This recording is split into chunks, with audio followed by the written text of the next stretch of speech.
with jabs and combos that stung like a swarm of angry hornets.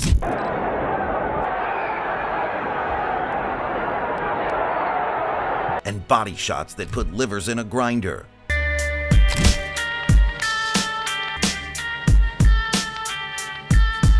Mike McCallum was a force of nature in the 80s as he plowed through big names with fire and fury, leaving many in awe and many more in fear. So feared, in fact, that even the Four Kings chose to switch lanes rather than risk a head-on collision with the Body Snatcher. Why was this lethal technician so terrifying? Let's dive into his legendary career and uncover the truth. Born on December 7, 1956 in the vibrant streets of Kingston, Jamaica, Michael Mackenzie McCallum, aka the Body Snatcher, was tearing up livers from the very beginning with nasty bodywork. The Jamaican started off in the amateur circuit, where his career was nothing short of spectacular, with 240 wins, a spot on the 1976 Olympic team, and the prestigious National Golden Gloves and AAU championships to his name. It took McCallum longer than most to enter the professional arena in 1981, when he was 25 years old, but he made his entry to the big leagues with a bang. In a little over a year, McCallum raked up 13 wins without a blemish, and his impressive rise earned him a major step up in competition in the form of Olympian Reggie Ford. For as long as the fight raged on, McCallum danced behind his jab, carving out slick openings to the head and body. Our referee, incidentally, for this fight, Johnny Lobianchi. Here in Brooklyn, where there are many Jamaicans, they're all out there. At least many of them are out.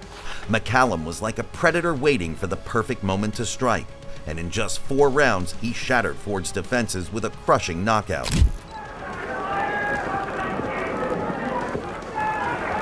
Right hand by McCallum. Another right hand, and Ford is out of the ring. Jab. Most they were actually. There's the right hand, and there's one on the way. There it is. Still try to follow with that jab, and that was it.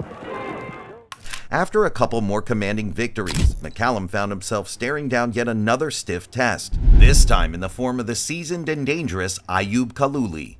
The fight was an absolute war from the start, with Kaluli kicking things off like a house on fire. The left hip. Well, we know McCallum's got a thunderous place on the Jamaican 1976 Olympian squad. Dropped a close decision. But McCallum's slick head movement, precise slips, and devastating counterattacks shredded Kaluli's defenses right from the get-go. And the scoring handled by the referee, Joe Cortez. And the goal of Kaluli put down. Mike McCallum. Want a lot of respect for that performance. But the rap against him is that he hasn't time.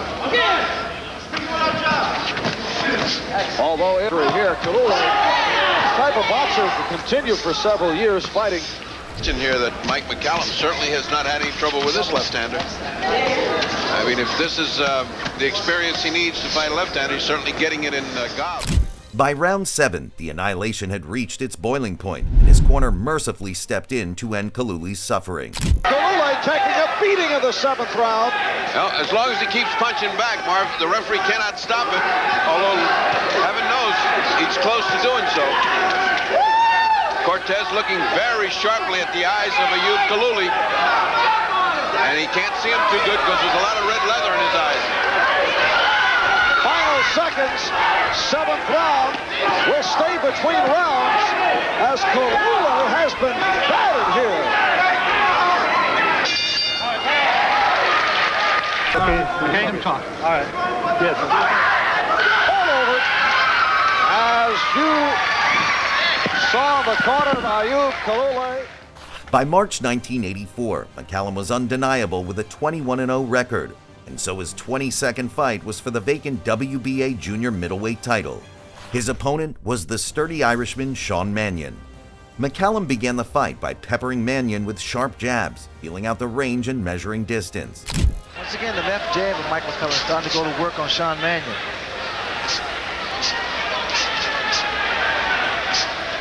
Thrown by McCallum. And when Mannion... But once he found his rhythm, the combinations began to flow like a river. Left hand by Mannion. And those downstairs...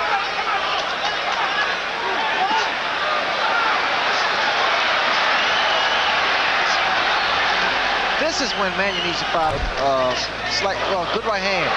Very good right hand. Mannion's hurt. Tries to fight back. McCallum is on him. Mannion, he got a left hand in, and that back Hit by Mike McCallum.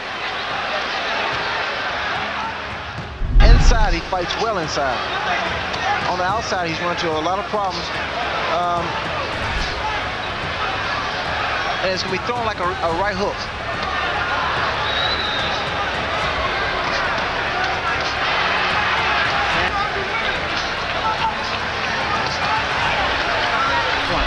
And Mike McCallum will be the champion. By the end, McCallum was way ahead on the scorecards. He was crowned the new WBA junior middleweight champion by unanimous decision. In his next 4 bouts, McCallum put his belt on the line twice, securing a win each time, before stepping in to face the ferocious and undefeated 29-0 Julian Jackson, who came out like a hurricane, rocking McCallum early. McCallum, weathering the early storm, was able to turn the tables on Jackson in dramatic fashion.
In his next 3 title defenses, Mike McCallum wiped the floor with 3 high-level opponents.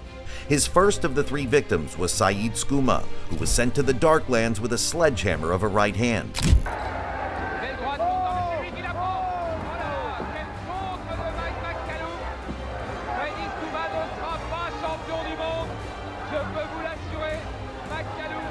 After taking out Skouma, McCallum faced former WBC welterweight champion Milton McCrory, who was picked apart and dispatched in 10 rounds.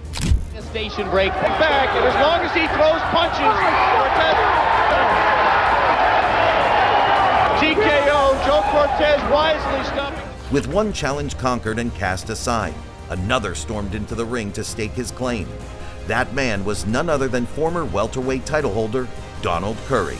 Both men stepped into the ring wary of each other's arsenal, spending the first round carefully testing the waters. Benton, who is the trainer of Mike McCallum, said his man Picture perfect left hook. I think Richard Steele to keep his punches up.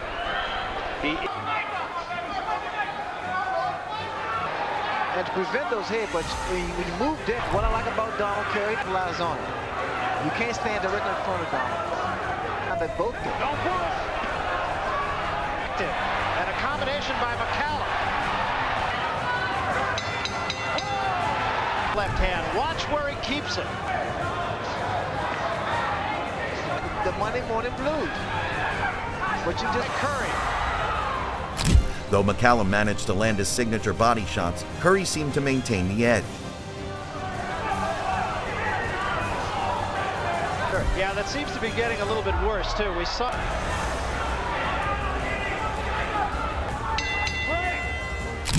Just when the fight seemed too close to call, McCallum flattened Curry with one of the most picture-perfect left hooks in boxing history to close the show. Different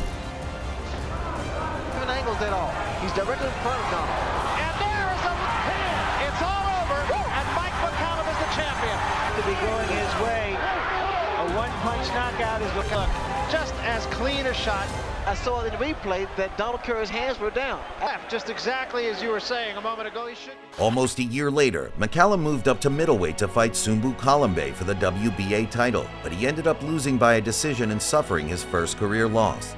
Instead of falling apart, McCallum bounced back like a champion with 3 wins and 2 knockouts to earn a second shot at the WBA middleweight title, this time against Harold Graham.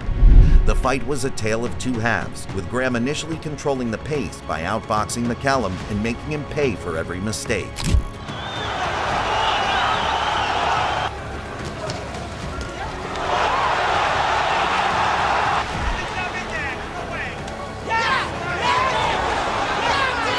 Round after round, Graham weathered McCallum's heavy blows and responded with even greater force.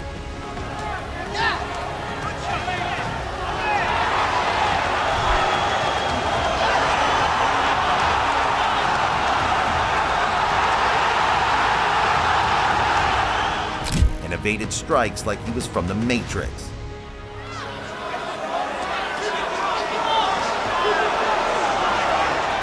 Midway through, McCallum began to turn the tide, using his jab as a spear to set up devastating combinations that mainly targeted Graham's head.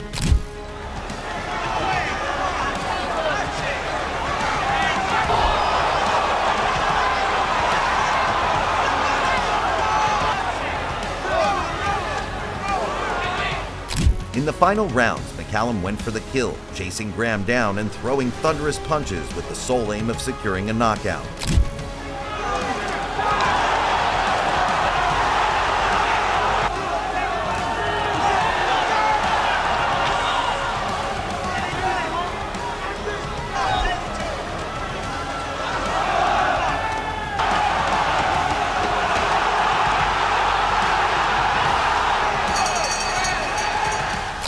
The fight saw the final bell, and hence was left to the judges, who scored it in favor of McCallum by a split decision. After adding 3 more wins to his name, McCallum faced his toughest career test in the form of the legendary James Toney, and the two fought for the IBF middleweight title. The fight between Toney, who was a rising star then, and McCallum, who was considered one of the world's top boxers in his division, was as advertised: a barnbuster. Yeah, but this fight's not over. He get it back some other kind of way. Tony is a very dangerous guy. Good puncher. I'll take it again for Tony. Midway through the round. Shot you right there. Counter right hand. Attributes they have that. He's really good. No, and he landed another right hand. The fight heated up in the middle rounds as McCallum dug deep, using clever side-to-side movement and boxing smart with counters. Another one. And another right from Tony. McCallum comes right back. This is what, A strong right hand from McCallum. Another one from Tony. And another. Toney kept landing his signature right hand, and the momentum swung back and forth. Strong right hand from Tony. That right hand, he's not. Comes out of there. Good combination from James Toney. By the championship rounds, it was anyone's fight. Tony landed.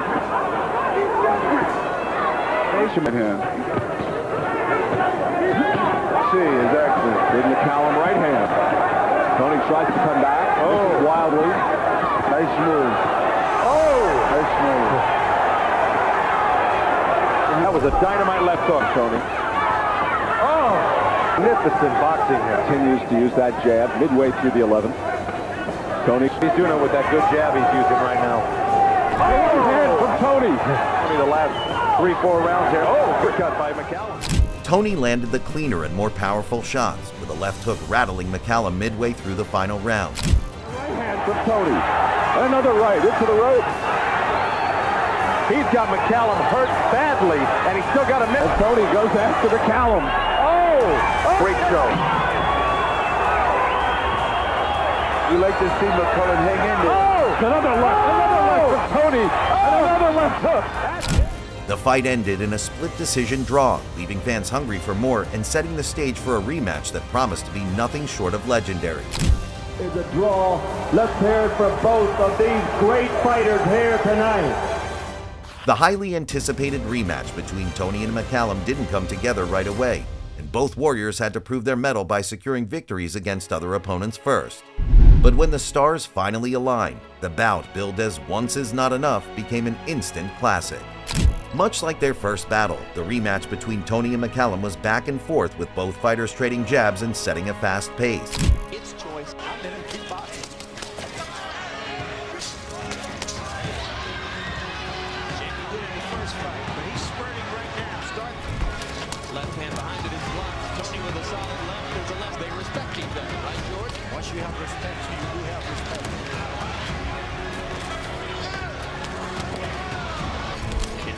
Plays into McCallum's favor. Tony landing a left hand and right hand. Good. Number 3.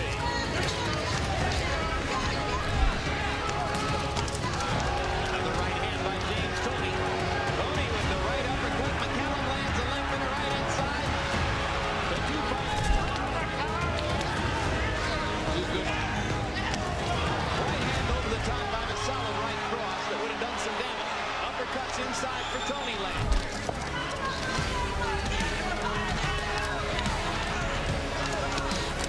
Tony's right hand was blocked back. McCallum is having a hard time figuring out Tony outside there. Tony lands the left hook. Understanding of the nuance, the subtle details of the sport. Now it's round 12 begins. In the gold trunks, you have an on-court superstar status in the sport. In the red trunks, one of the great. Despite McCallum's valiant efforts, 2 judges saw the bout lopsidedly in Tony's favor, with one judge scoring it even, meaning that Tony secured the win with a majority decision.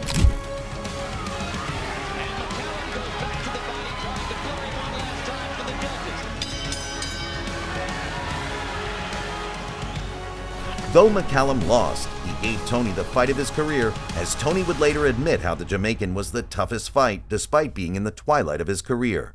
After losing to Tony, McCallum continued to fight for 4 more years, although less frequently, and he managed to bag a few more titles. The first of which, the interim WBC light heavyweight title, by handing the durable journeyman Randall Yonker. He must be very kind to Randall Yonker, who is right on the verge of glory. Can Yonker survive this 5th round? What an accumulation of punches. Yonker came back with a left. Back comes McCallum.